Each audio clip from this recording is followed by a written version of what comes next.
This is Tarik Talk. Your host, Tarik Mendez, takes you on a journey with guests from all around the world. Broadcasting around the world. Around the world. This is Tarik Talk. All right, guys, today I'm here with Marin. A lot of people know her as Supermrin. How are you today?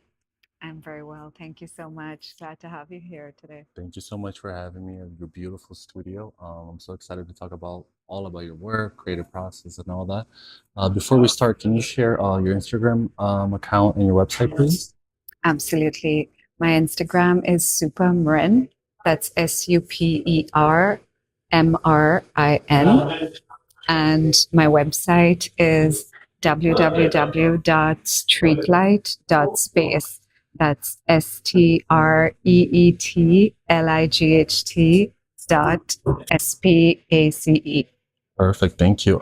We're at the Silver Art Project. We're going to be, diving a little bit into all about your art. So, do you want to start telling us a little bit about yourself, please?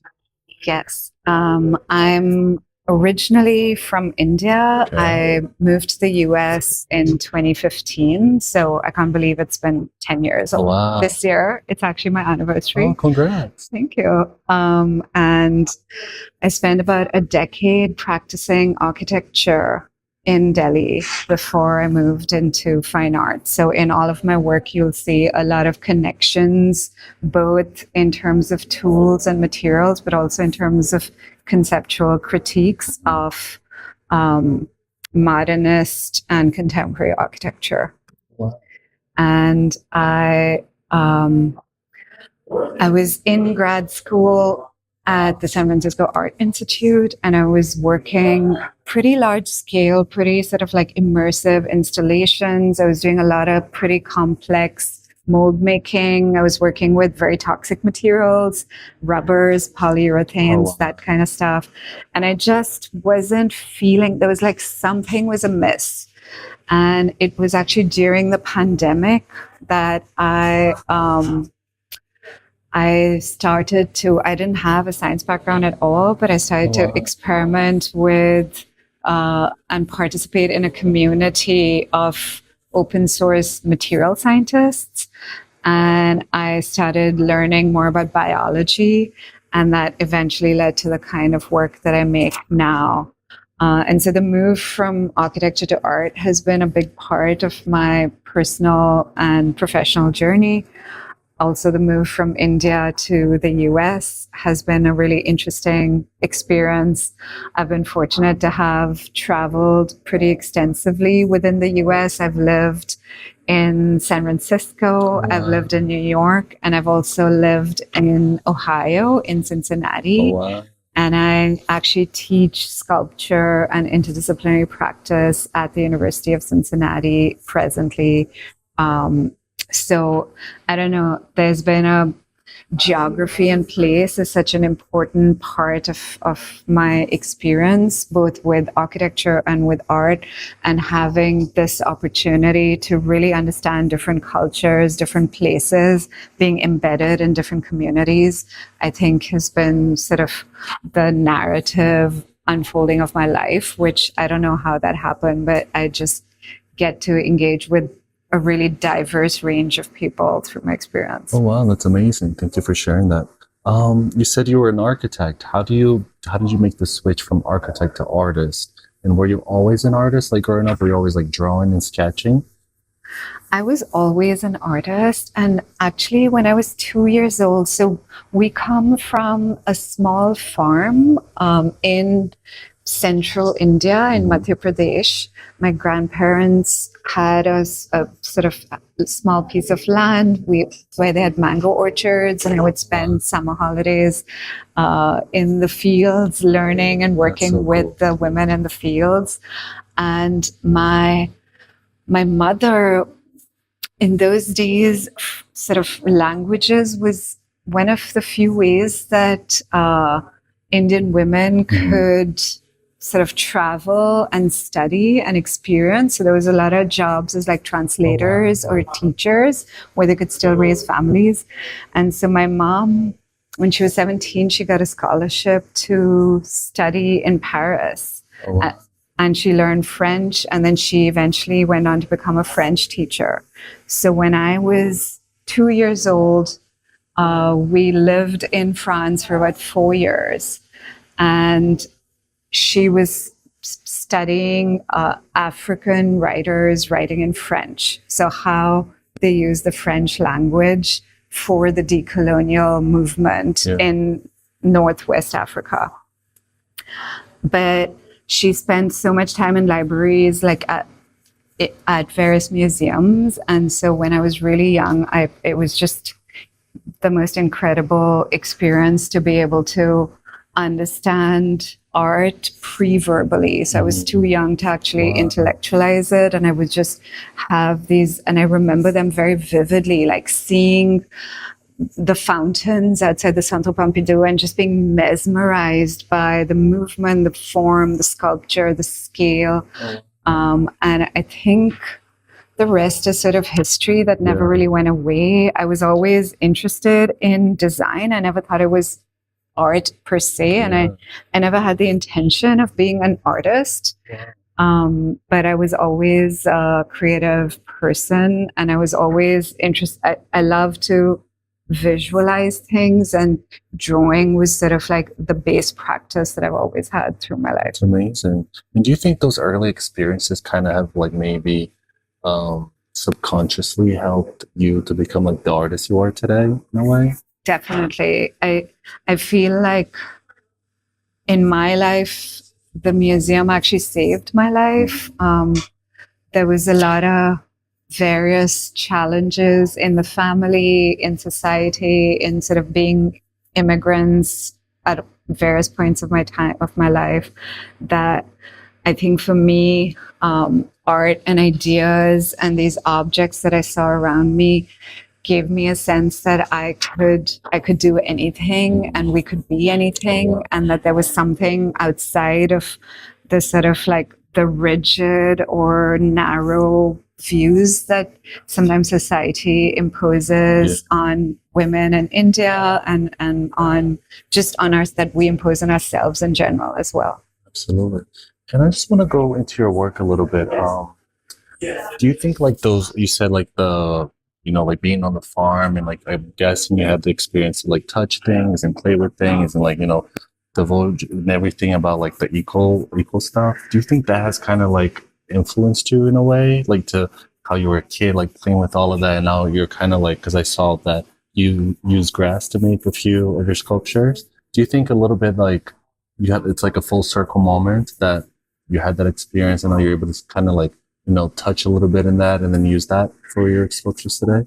You know, I remember very vividly learning as a girl on the farm, learning how to make clay by just taking soil, and we would put it in a plastic bag, put some water in it, and bury it underground for a week, and then dig it back up, and it would become like a really beautiful clay, and then we would make little clay ovens with that clay, and then we would roast corn on those ovens and eat it. And it was like, I must have been like, I don't know, 5 years old or something, but it was like the most fantastic idea in my mind, that you could just go to the soil and cultivate this entire cycle from something so raw and basic. And it's kind of funny now that my work has done this full circle, where my mom jokes and she was like, Mrin is still on the fields, and the name of my project is also Field. And and as an architect, I was part of this moment in India, in Delhi, where real estate was exploding, and overnight the fields were being transformed into like large glass skyscrapers. And when you see that raw earth being excavated and you feel the wounds of the earth, I'm really sort of always thinking about that relationship between the built and the unbuilt, the raw materials from the earth that can form a full cycle and can sustain us, but then can go back to sustain other life forms. And so, yeah, in a way, I feel like it took so many years of a journey for me to understand my roots and like what I learned from my family, my history, and all of the women around me. Oh, wow. That's so cool. It's kind of like how the universe kind of conspired for you to have these experiences and like live in different cities, experience like France as a little girl, and then have the, you know, the biological knowledge when you're a kid to now be able to create these beautiful pieces. And I think it's so interesting, like the structure. There's always like a structure with so much detail. That's probably your architecture background. That's why I love, you know, seeing the work in person and speaking to the artists, because, you know, certain things starts to fit. You're like, oh, it wasn't just me. That it makes sense that it's like that. Do you want to tell us a little bit about your creative process? Like, how do you come up with these ideas? Do you like go into nature looking to get inspired, or do you just get inspired by little things every day and you make like little mental notes for future projects? How does that work for you? I think it's like I see other realities and dimensions, and nothing that I make is like, I'm not taking a photograph of the landscape and then trying to draw it accurately. I'm really thinking about these as certain kinds of organisms. And I'm thinking about like how each of us grow. Like, what does growth mean? How much do you sometimes have to like hurt yourself to grow some other part of yourself? How does society, how does life form us and shape us into who we are? And what is our self-agency in that?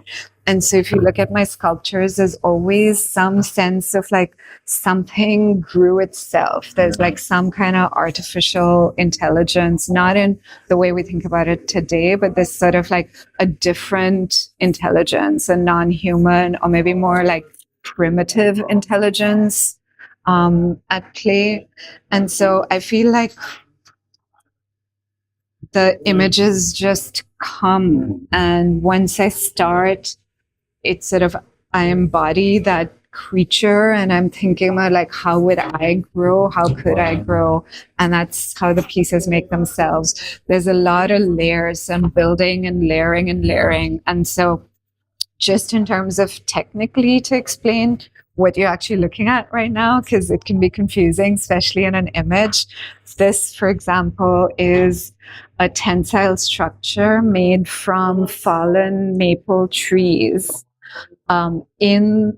from this landscaping firm on the outskirts of Cincinnati, Ohio. So I'm interested in these like plant wastes that are actually grown for domestic consumption. So they're like, is it nature? Is it a commodity? That question is always triggered.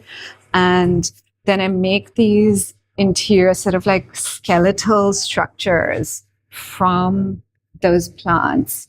And then I do sort of like a complex mold making process. And I cook my bioplastic, this green material that you're looking at. It sort of feels like vegan leather. Oh, wow. And I cook it on my stovetop. That's so cool. In giant pots. Oh, wow. And I have in my studio, I have like a little sort of almost like a little commercial kitchen set up where I make the materials. Wow. And so one of the most exciting things about my work for me is that I get to research history of a land. I get to research and understand communities and people from a place. And often when I work site specifically, all of my materials are from that place. Wow. And so they become sort of like memorials to like every grass species is different in different landscapes. The different species will give like slightly different tones and colors and textures. It sort of becomes this almost like a memorial to a land. That's amazing. So when you create like a specific piece on site, it's not a prepared piece. You create from everything you get from that area. That's amazing. Wow, that's such detail, like amazing detailed work. Thank you. Wow. Thank you. You know, when I first saw this piece, I thought it reminded me of like humans, like our life on Earth, and like what's next, like rebirth, reincarnation. You know, it's like really like how? Because I saw like a body, you know, like you, like whatever you go. At least for me, like whenever I go through difficult times, I always go to the ocean. or I always go to the mountains. Like I have to touch soil. I have to like meditate on grass. You know what I mean? So it's like I feel like when you do, I get like goosebumps. When I do that, like I feel like there's like an extension part of my body within the earth. And when I don't, if I'm not in nature for a long time, then I feel like I get like, like, I don't know, like my frequency gets like distorted, like black and white TV of the fuzz. And it's just so amazing because it's like, we are the earth and the earth is us. We just forget, We just forget. Yeah, that's amazing. I loved how you put that because I'm the same way where I'm a water person. I love the beach and I've spent a lot of time scuba diving and understanding different kinds of ecosystems and ecologies. And there's the sense that I'm interested in my work that like when you look at it in one moment, it seems botanical, but in another moment, it seems human, but in another moment, it seems sort of like coral-like. And so, I love that space where we are always trying to make an image in our minds and you start to see something. It's like clouds. You see something and then it shifts and then you see something else and then it shifts. And in a lot of my work, I'm always aspiring to sort of like titillate you just into words and image, but then it's actually nothing that you can recognize. That's amazing because your work on the image is one thing, it's very like abstract, very modern, very cool. But in person, there's like, at least for me, there's like an emotional connect where it's like relate. It just, for me, this makes me feel like we're the earth. So like we live here, we die here, then maybe we come back again, and that's the vibe I get. It's so like peaceful. I could just like, if this was in a museum, I probably would sit there, be there for like an hour or two, just admiring, sketching it. This is really beautiful. And it has such an energy to it as well. I just think that like materials have energy and often we spend so much time trying to like control them and be like, that's the problem with plastics or, we've tried to design this perfect superhuman material, but then it loses its soul. And what I love about working with natural materials is that they have a life force. There is a sculpture dead or alive? I don't know, and I think it was the same with architecture. There's like a beauty of a natural stone or marble that no tile can ever really replicate, in my opinion. I come from that philosophy of thinking. But I think that way about art too, weirdly, is that it becomes special when you know that maybe it's not forever, or when you know that it's like it's holding the story of a place or a site. As you previously mentioned that you do scuba diving, which is something I did it as a kid, but now I'm kind of like going back to it again. The best feeling for me, it's like realizing we're so small in this huge planet. Like we're like a little neuron in a cell, and it's amazing. That's like what it feels, but like, I don't know. It tells, I think, the spectator that, your time here is not too long. Wow. It's like, it's very, very beautiful. And I'm so excited to be here. Thank you. And then how do like ideas come to you? Do they come to you like at nighttime, in the daytime? Do you kind of like strive to like get ideas, or do they just come to you like spontaneous? I think so. I spent most of my 20s, very honestly, doing a lot of work on myself and breaking a lot of my bad patterns or habits or childhood traumas. And I feel like it allowed me to sort of become more myself and be like brave about who I wanted to be in the world and not feel like I had to be like everybody else. And for me, it's only when I'm doing that consistently, like I'm taking care of this person, the ideas just come. Usually, like early morning first thing is like when I'm the smartest. I get dumber throughout the day. I'm like that too, yeah. I'm the most productive in the morning. But too. often I like wake up knowing, okay, this is like I visualize this in a dream or something, and it just needs to, this is what needs to happen. That's so cool.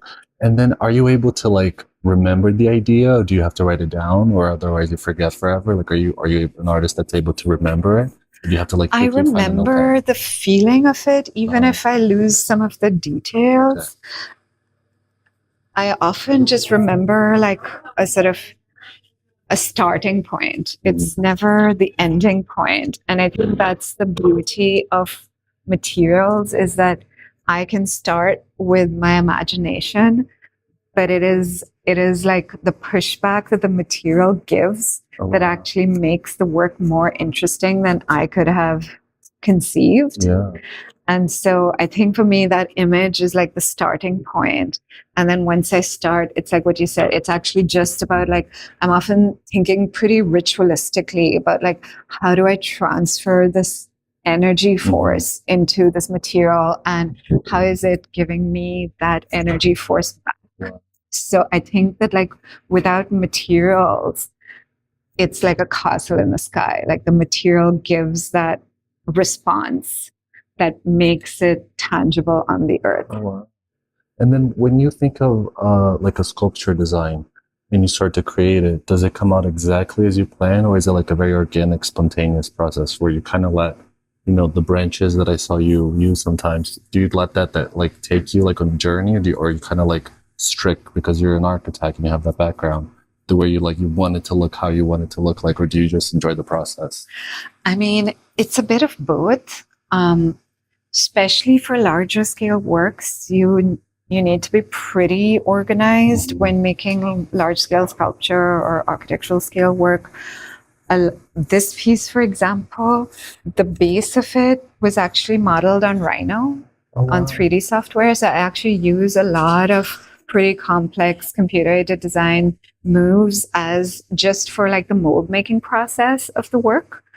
But then again, once the branches come in, once the materials are in my hand, I give myself the permission to like keep expanding and growing and transforming.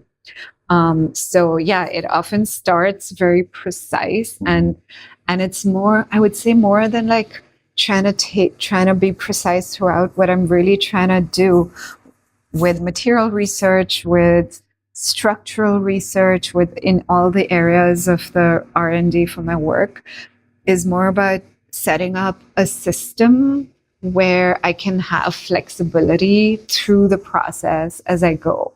So how can I like get the base right that is still going to allow me all of these different options down the road as the work progresses?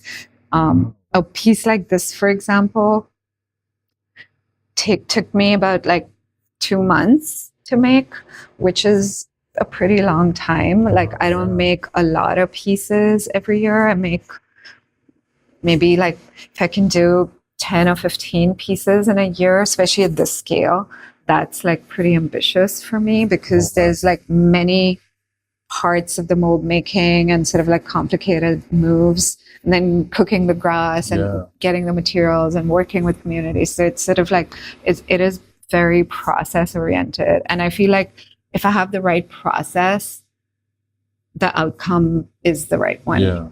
Wow. And then when you're cooking the grass, how is that process for you? Because to me, it seems like, I think cooking is very therapeutic. So is that process like, do you get excited? Like, already have the visions of where you're going to create, or are you like in the moment focused on cooking the grass? I'm a bit spoiled these days, because I've learned that I can freeze the material and then reuse it, like warm it up when I need it. So I actually have a freezer, and I need freezers as like my storage process. So when I'm making material, it's very one track. I'm like usually it's more about where I'm sourcing the grass from. So a lot of the samples here that you see are actually from the Greenwood Cemetery. And I have a sort of ongoing partnership with them where, because there's someone mowing the lawn every day at Greenwood Cemetery in Brooklyn. Cool. And so I would say the grass is more about the site itself. So I go, I talk to the mowers. They tell me where they are.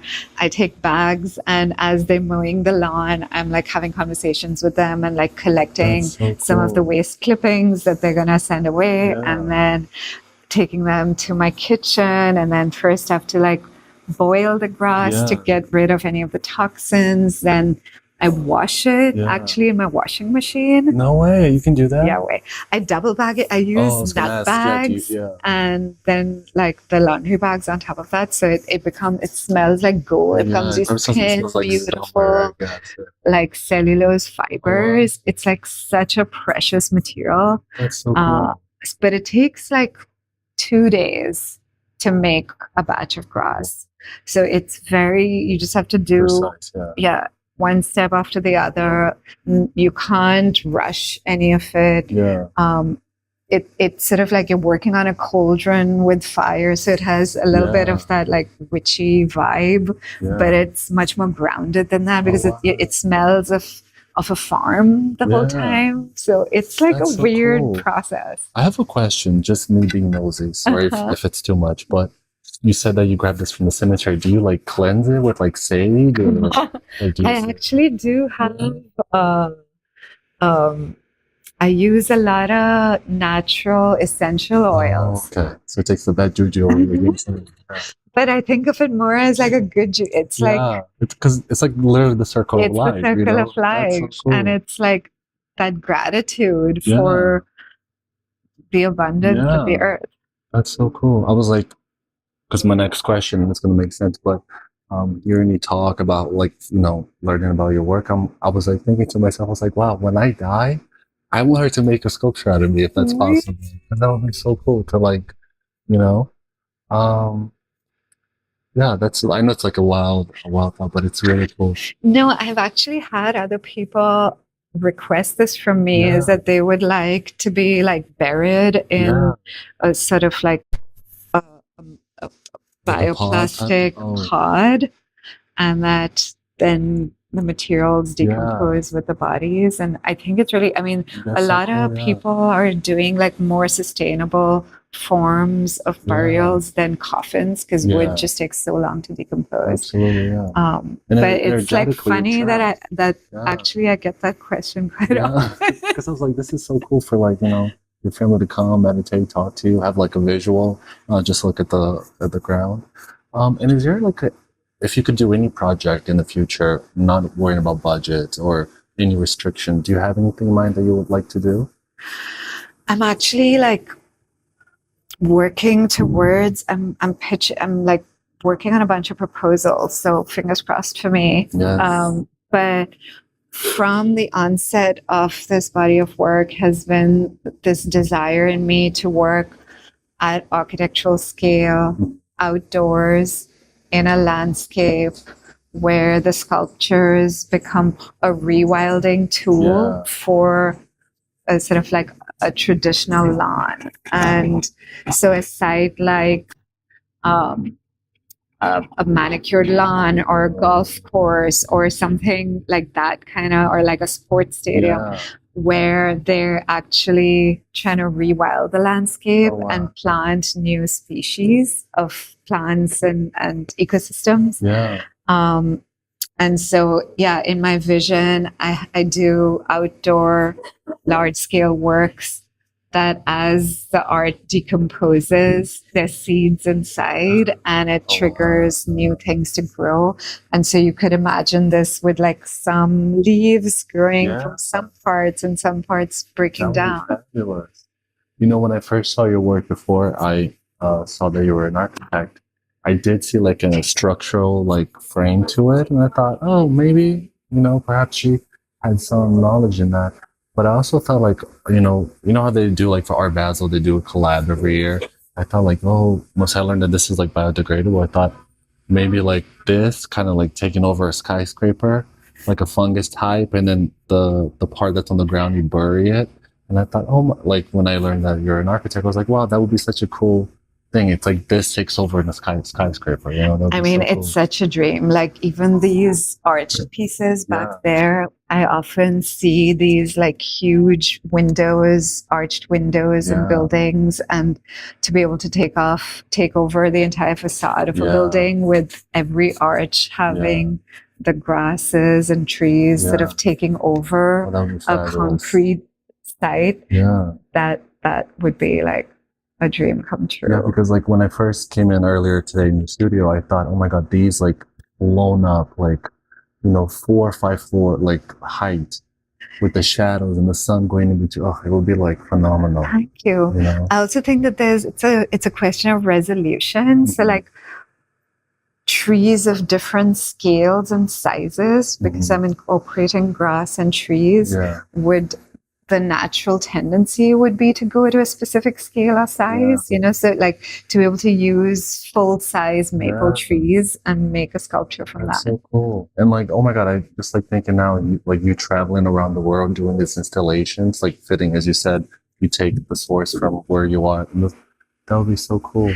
I actually did a project in Switzerland in 2023. Congrats. Thank you. And it was the largest sculptures that I've done so far. I was there for 2 months, and all of the materials were sourced on site. And I was in this sort of like vineyard chateau, and I reused the winemaking facilities to make bioplastic. That's so cool. And I got all the grass from the classical French gardens of the chateau.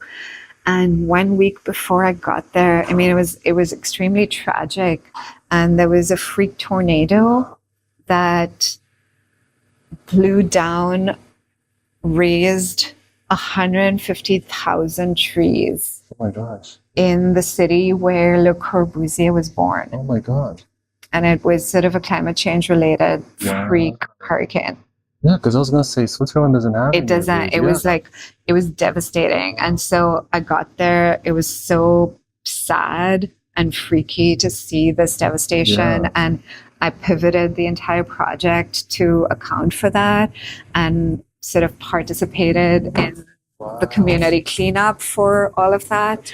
And eventually the sculptures that I made were using the fallen trees from that calamity. And were you able to have access to like different trees that perhaps you wouldn't have been able to had they not gone through the hurricane? I mean, I used a lot of the European linden, which I've never seen here in the US, a lot of which fell down in the storms. But yeah, it's like a weird project sometimes because so much of this is in conversation with sort of disasters, death, cycles. And there's some parts of the cycles that are just very sad. Yeah. You know, like this makes me realize like how greedy the world can be. And it really puts us humans, I think, at least for me, in place. Like, you know, you will probably have like 70 years here. Life is not forever. Don't think too much, you know, because we're probably going to look like this underground, you know. So it's a really, really beautiful work. And changing a little bit of the topic, I have a question. If you could have dinner with anybody, any artist, dead or alive, who would it be? Yeah. It would be my dream to have a meeting and a dinner or a drink with Christo and Jean-Claude. Oh, wow. I remember when I was in undergrad listening to an otherwise pretty boring art history lecture on contemporary art until we got to the slides of Christo, and it was just like, it was an overnight change in my understanding of what scale means, what is possible in the world. I don't know. It's like there's a way in which they were able to transcend maintain their autonomy as artists, but do much weirder projects than artists usually try. Another artist that I would love to have a drink with is Pierre Huyghe. Oh. But a lot of the big installation artists have been my people that I've looked up to as a young artist. I think now, like, I would love to have a drink with the artist Mrinalini Mukherjee, who shares my name, my first name, who I think she passed away in 2015. She had a retrospective at called Phenomenal Nature. I think it was it at the Met? It was an incredible show, and she was an Indian artist working with hemp fiber, and she weaves these incredible complex sculptures that sort of hang from the ceiling. They're like gorgeous. So I know you only asked for one, but that was 3. No. It's my fault. It's 3 or 4. It's up to you. But it's amazing. And if you could own any artwork by anybody in this world, I don't know if the answer is going to be the same. Who would it be? Oh, own an artwork. What would I want to own?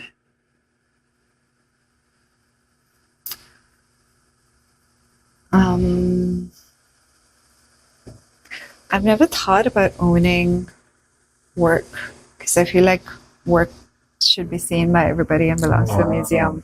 You're the first person to say that. That's so nice Really? of you. Yeah. I feel like that's what I love about institutions is that many people get to share something. You're the first person in this podcast that said that. I would love like a Calatrava pencil drawing original. Oh, wow. That's so cool.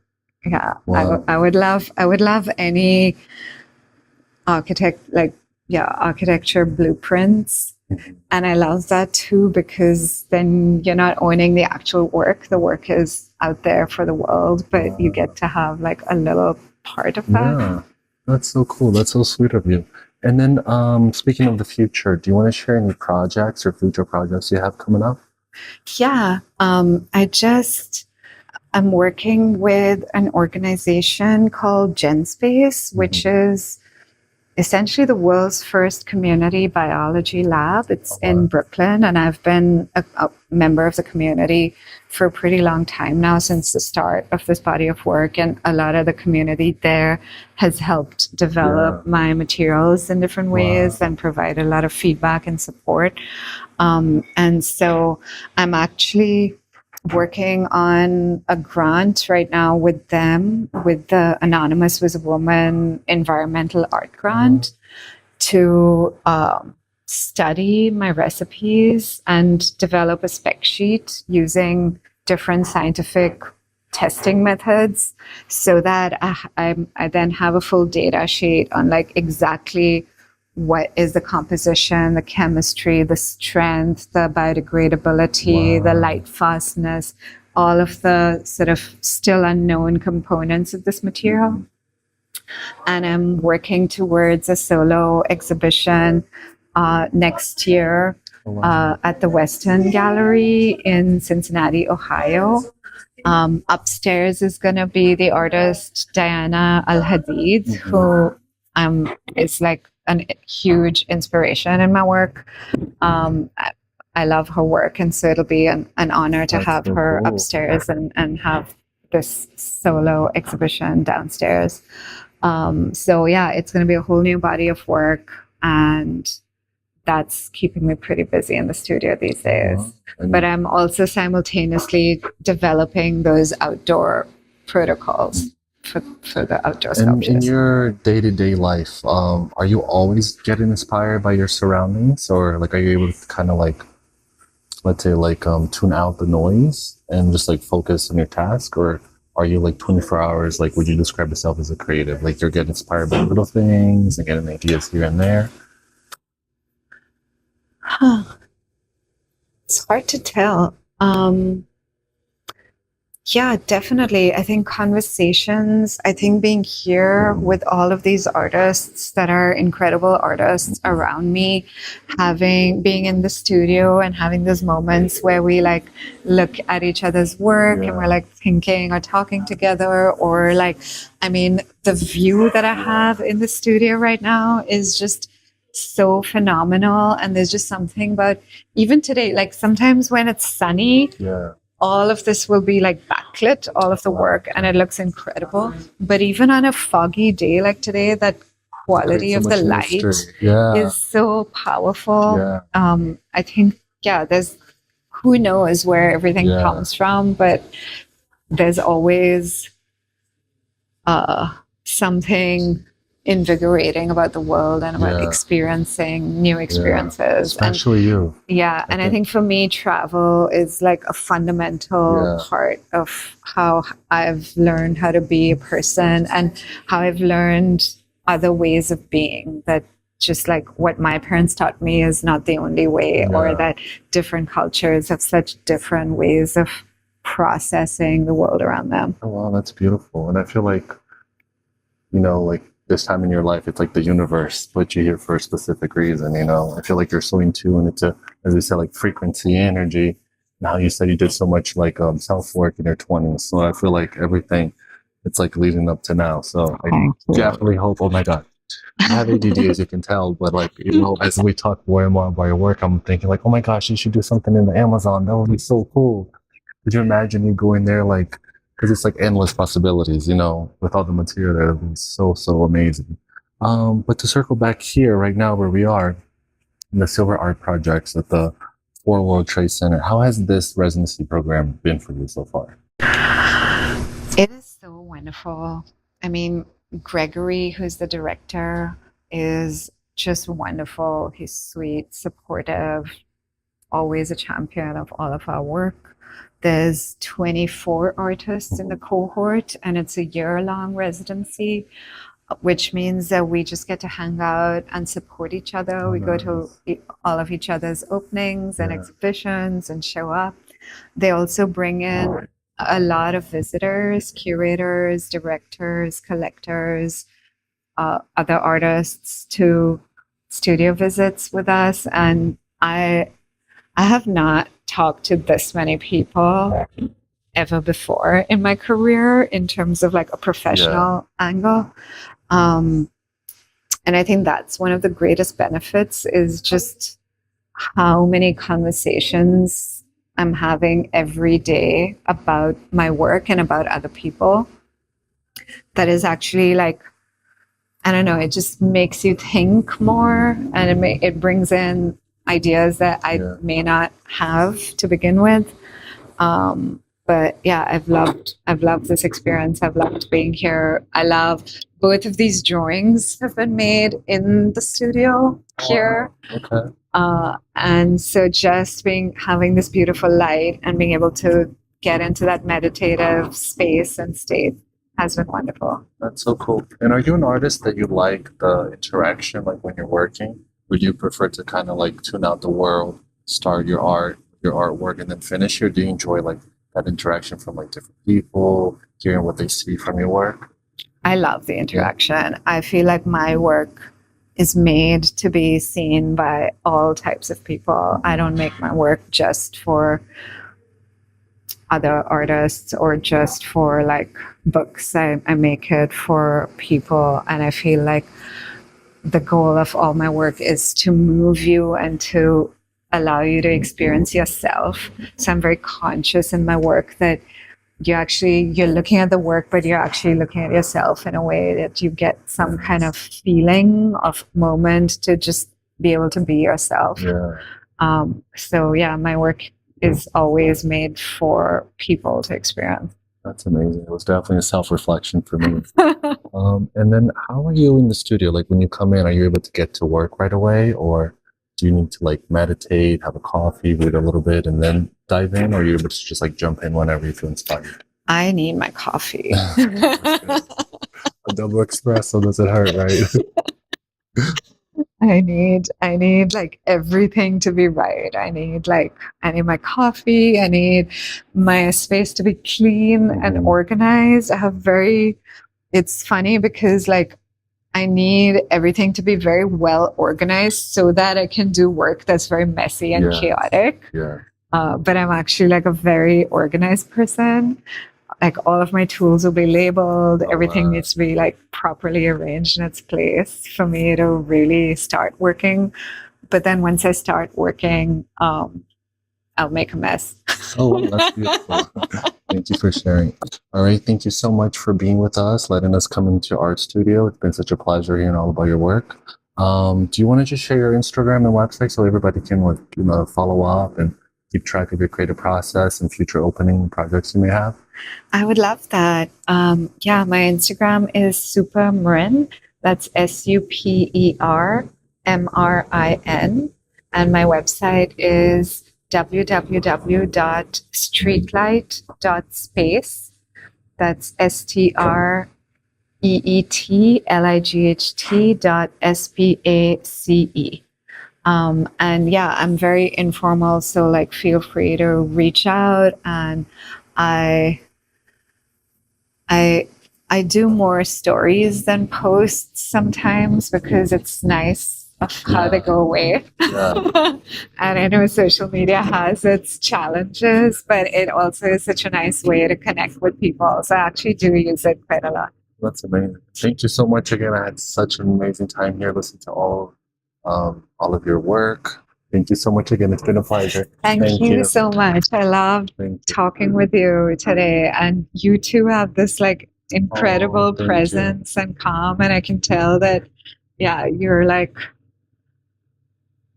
being in many different wonderful ways. It was like wonderful to like just I feel like spend this time. Yeah. There's like a calmness in me now. Thank you so much. Thank you. For listening to Tarik Talk. Follow Tarik Talk on all social media channels and check out the video interviews online.